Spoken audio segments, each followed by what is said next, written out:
ഇനി ഒരുപാട് നടപ്പുണ്ടോ മോളെ? ഇനി കുറച്ചേ ഉള്ളൂ തോന്നുന്നു. എടാ കുറച്ച് പോയാ പോരെ? കുറച്ചുകൂടെ പോയാൽ മതി. പഴയ വീടല്ലേ കേട്ടാ, വേറൊരു വീട് എടുത്തിട്ടുണ്ട് അടുത്ത്. ഓ ശരി. അവനെ ഈ വാടകയൊക്കെ കൃത്യമായിട്ട് കൊടുക്കുന്നുണ്ടോ? അയ്യോ വാടക കറക്റ്റായിട്ട് കൊടുക്കും. അത് പുഷ്പലതയാണ് അവിടെ നിന്ന് ഇട്ട് കൊടുക്കണത്. അതുകൊണ്ട് പിന്നെ അത് കുഴപ്പമില്ല. സത്യം പറഞ്ഞാൽ പുഷ്പലത ആയതുകൊണ്ടാണ് കേട്ടോ ബാസേട്ടനെ ഇങ്ങനെ കൊണ്ടുപോണേ. എന്നെ കാണാമായിരുന്നു. നീ നിന്റെ ഭർത്താവിനെ കൊണ്ടു നടക്കുന്ന പോലെ. പടവലത്ത് അപ്പൂപ്പൻ അമ്മൂമ്മയെ കൊണ്ടെടുക്കുന്ന പോലെ. മിക്കവാറും അവളെ ഞാൻ പടവലത്ത് കൊണ്ട് നിർത്തും. അപ്പൊ അവള് മര്യാദ പഠിക്കുകയും ചെയ്യും. അപ്പൊ അമ്മ നന്നാവും അവളെ കൊണ്ട് അവിടെ നിർത്തുകയാണെങ്കിൽ. ആറും ഒരു വക പഠിക്കണ കാണാനില്ല കേട്ടാ. ഒന്നില്ല ആരെങ്കിലും മൊബൈൽ നോക്കിക്കൊണ്ടിരിക്കും, അല്ലെങ്കിൽ ആരെങ്കിലും സംസാരിച്ചോണ്ടിരിക്കും. അയ്യോ ഈ മമ്മായ ലച്ചോടാ കാണാനില്ലല്ലേ. എന്തായാലും അമ്മായിയും മരുമോളും നല്ല കൂട്ടാ.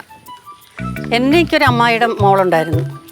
ഞങ്ങൾ ഭയങ്കര കൂട്ടായിരുന്നു. ഈ നാരകത്തെന്തഴ അവിടെ എല്ലാം 1-ാം തീയതി രാവിലെ ഞങ്ങൾ കുളിച്ച് ആറ്റുകാൽ അമ്പലത്തിൽ തൊഴാൻ പോകും. ഞാനുമായിട്ട് 2-3 വയസ്സിൻ്റെ വ്യത്യാസമേ ഉള്ളൂ.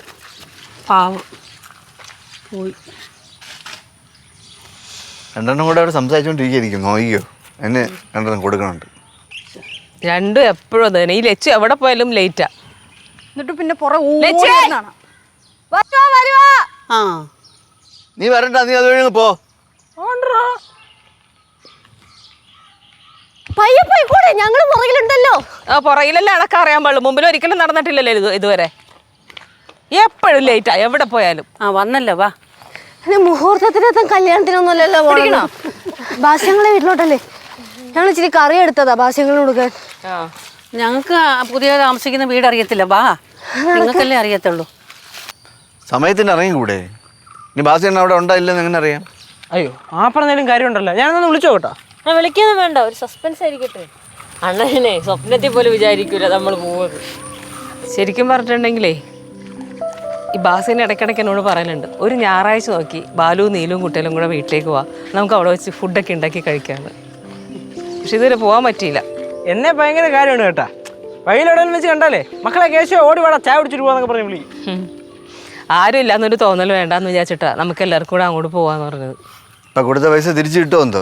അമ്മ ചോദിച്ചാൽ കിട്ടും. അമ്മേനെ ഭയങ്കര കാര്യമാണ്, അതുപോലെ തന്നെ പേടി. സഹോദരിയാന്നും പറയില്ല നടക്കണം. ഇവന് വേറെ സഹോദരങ്ങളൊന്നും ഇല്ലയോ?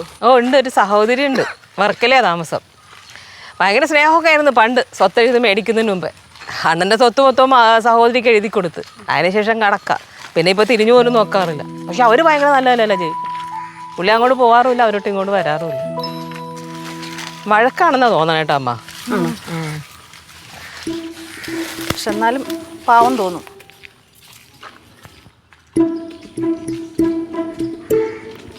കേശുവേ, ഇവിടെ ഭയങ്കര വില വാടക ആയിരിക്കും അല്ലേ? പിന്നെ നേരത്തെ താമസിച്ചോണ്ടിരുന്ന മറ്റേ വീട്ടില് അവിടെ സൗകര്യം പോരാന്ന് പറഞ്ഞിട്ട് ഇങ്ങോട്ട് മാറിയത്.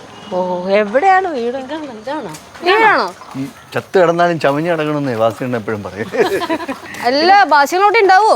അത് പേടിക്കണ്ട, അവിടെ ഉണ്ടെങ്കിലും ഇല്ലെങ്കിലും വീടൊക്കെ തുറന്ന് മരത്തി ഇട്ടിട്ട് എങ്ങോട്ടായാലും പോത്തുള്ളൂ.